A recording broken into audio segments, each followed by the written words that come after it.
Hi hello, ഇന്നത്തെ video മൂന്നാം ക്ലാസ്സിലെ ഒരു Onam exam model questions answers discuss ചെയ്യാണ്. മലയാളമാണ്.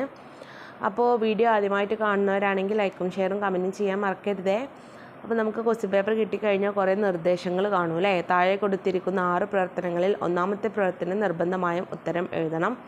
2 മുതൽ 6 വരെയുള്ള അങ്ങനെ കുറേ ഇൻസ്ട്രക്ഷൻസ് ഒക്കെ നിങ്ങൾക്ക് കിട്ടും. ഇനി ഗദ്യഭാഗം വായിച്ച് താഴെ കൊടുത്തിരിക്കുന്ന ചോദ്യങ്ങൾക്ക് ഏറ്റവും യോജിച്ച ഉത്തരം തിരഞ്ഞെടുത്ത് എഴുതുക. അപ്പോൾ ഒരു ഗദ്യഭാഗം ഇവിടെ കൊടുത്തിട്ടുണ്ട്, ഒന്ന് റീഡ് ചെയ്ത് നോക്കാം.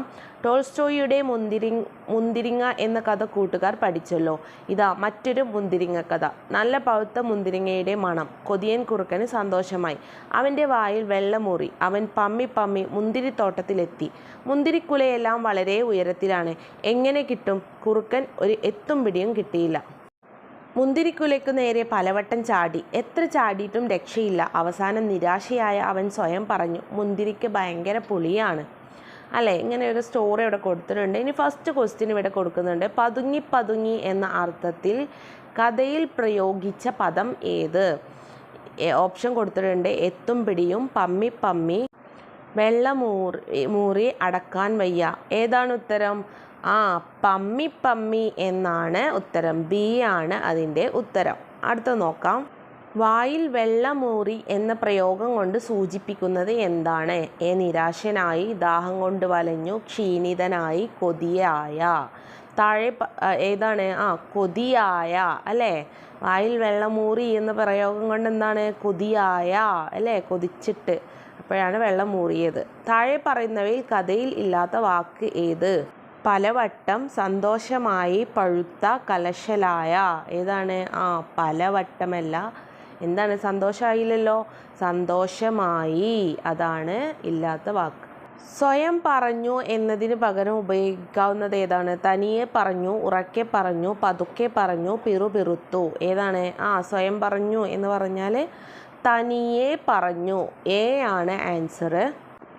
ഈ കഥയ്ക്ക് യോജിക്കുന്ന പഴഞ്ചൊല്ല് താഴെ കൊടുത്തതിൽ ഏതാണ്? എടുത്തുചാട്ടം മിടുക്ക് കാട്ടാൻ, എടുക്കുടുക്കെ ചോറും കറിയും, കിട്ടാത്ത മുന്തിരി പുളിക്കും, എങ്ങനെ വീണാലും മൂക്കും മേലെ.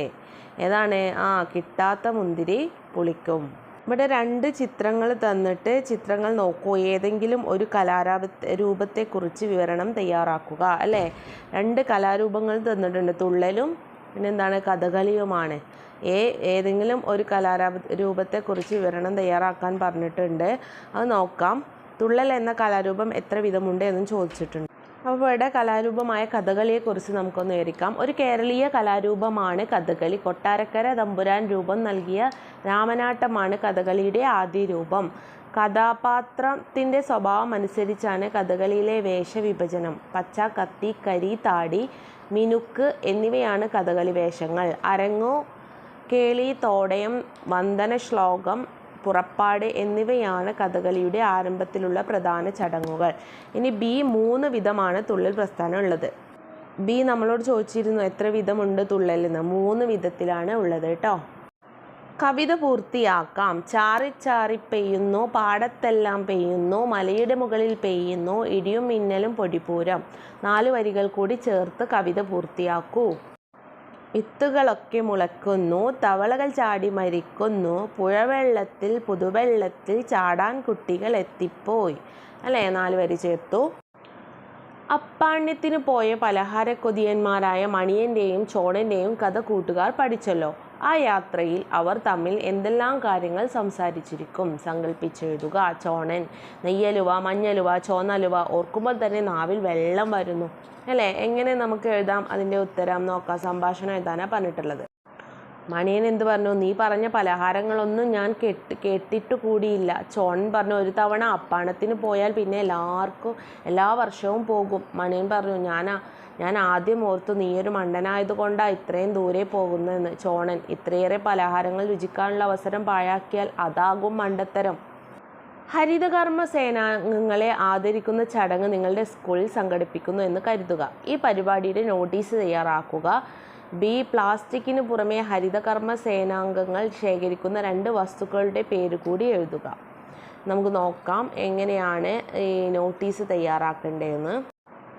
ഇവിടെ ഹരിതകർമ്മ സേനാംഗങ്ങളെ ആദരിക്കുന്നു. നമ്മുടെ നാടിനെ ശുചിത്വമുള്ള നാടാക്കി മാറ്റാൻ പ്രവർത്തിക്കുന്ന ഹരിത കർമ്മ സേനാംഗങ്ങളെ ആദരിക്കുന്ന ചടങ്ങ് 2024 ഓഗസ്റ്റ് 15 മാനാമ്പട്ടം UP സ്കൂളിൽ സംഘടിപ്പിക്കുകയാണ്. നമ്മുടെ മണ്ണും വെള്ളവും മലിനമാക്കാതിരിക്കാനും ഈ ഭൂമിയിലെ ജീവജാലങ്ങൾക്ക് ജീവിതം സ്വാഭാവികമായി നിലനിർത്താനും ഹരിതകർമ്മ സേനാംഗങ്ങൾ ചെയ്യുന്ന സേവനം വിലമതിക്കാനാകാത്തതാണ്. ഈ ചടങ്ങിൽ സംബന്ധിക്കാൻ ഏവരെയും സ്നേഹപൂർവ്വം സ്വാഗതം ചെയ്യുന്നു.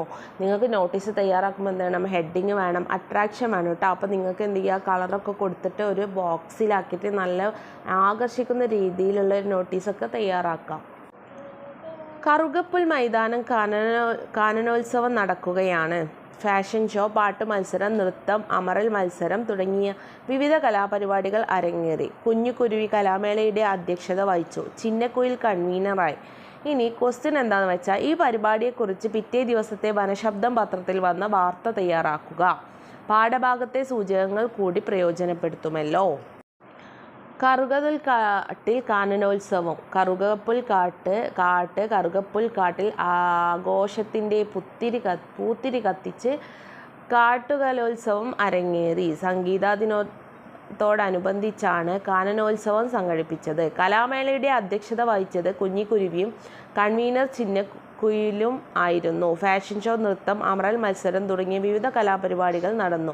വിജയികൾക്ക് സമ്മാനങ്ങൾ വിതരണം ചെയ്തു. കാനനോത്സവം എന്ന ആശയം അവതരിപ്പിച്ച കുഞ്ഞരിപ്രാവിനെ തളിരിലണിയിച്ച് സൂചിക്കൊമ്പൻ ആദരിച്ചു. കൂട്ടത്തിൽ പെടാത്ത പദം ഏത്? വനം, കാനനം, കാട്, തരു. ഏതാണ്? തരു ആണ് കേട്ടോ. അപ്പോൾ ഇത്രയാണ് നമ്മളെ ഇന്നത്തെ വീഡിയോ. മലയാളം എക്സാമാണ്. നന്നായിട്ട് റീഡ് ചെയ്ത് റൈറ്റ് ചെയ്തിട്ട് പോകണം. കാരണം സ്പെല്ലിംഗ് മിസ്റ്റേക്ക് ഒക്കെ ഉണ്ടെന്നുണ്ടെങ്കിൽ പെട്ടെന്ന് മാർക്ക് കുറയും കേട്ടോ. അപ്പോൾ നന്നായിട്ട് ചിഹ്നങ്ങളും അക്ഷരങ്ങളൊക്കെ മനസ്സിലാക്കിയിട്ട് പോവുക. എല്ലാവർക്കും ഓൾ ദി ബെസ്റ്റ്. എല്ലാവിധ ആശംസകളും നേരുന്നു. അടുത്ത വീഡിയോ ആയിട്ട് ഞാൻ കാണാം. വീഡിയോ ലൈക്കും ഷെയറും കമൻറ്റും ചെയ്യാൻ മറക്കരുതേ.